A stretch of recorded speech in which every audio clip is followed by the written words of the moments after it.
Ten Hag has issued a blunt response after being asked about Louis van Gaal's recent comments. The former Manchester United manager said in midweek that the Ajax boss should turn down a move to Old Trafford, branding his former employers as a commercial club. And it seems the 52-year-old has no intention of speaking out on the matter. Manchester United have interviewed Ten Hag for the manager's job, with the Ajax boss presently ahead of Mauricio Pochettino, Julen Lopetegui and Luis Enrique in the race to take over. And all signs are pointing to the 52-year-old being given the keys to Old Trafford. Speaking recently, Van Gaal urged Ten Hag to reconsider joining United, saying the Red Devils, who he managed between 2014 and 2016, were a commercial club. Erik Ten Hag is a great coach, and that is always good for Manchester United, he said earlier this week. But Manchester United are a commercial club, so it's a difficult choice for a coach.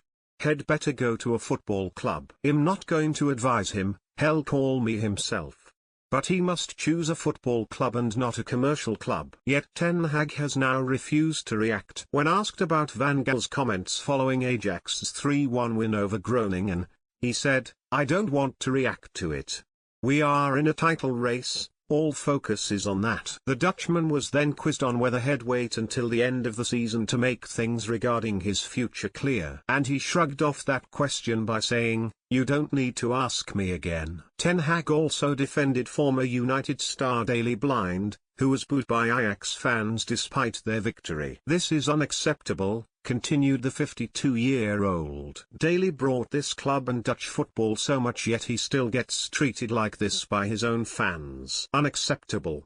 We can learn a lesson from other countries where players are treated with more respect." Regarding Van Gaal, United interim boss Ralf Rangnick slammed the Dutchman for his comments. And he insisted that if the 70-year-old felt that way, it still didn't stop him from taking the United job nearly 8 years ago. Louis himself, as an experienced coach, signed a contract here some years ago. And he could have known that in advance if he had that opinion, he said. "Football worldwide is a commercialized business, that's for sure." Van Gaal, meanwhile, criticized United last year by saying he wanted 10 signings, only for the club to fail to land a single one. "I wanted Robert Lewandowski, but when this proved difficult I tried to get Gonzalo Higuain instead," he said in 2020. "Before I had arrived, I also spoke with the board about Neymar. If you are at United, you have to think big." He was also interesting for the club in terms of selling shirts, and I wanted to have quick wingers. For that reason, I also tried to get Sadio Mane and Riyad Mahrez. Thomas Muller was on my wish list, too, and in central midfield,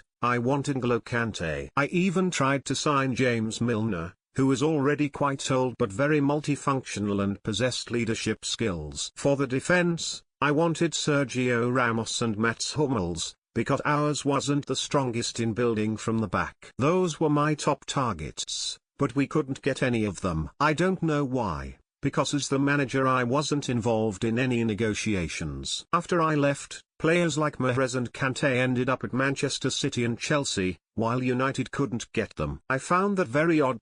While United couldn't get them. I found that very odd.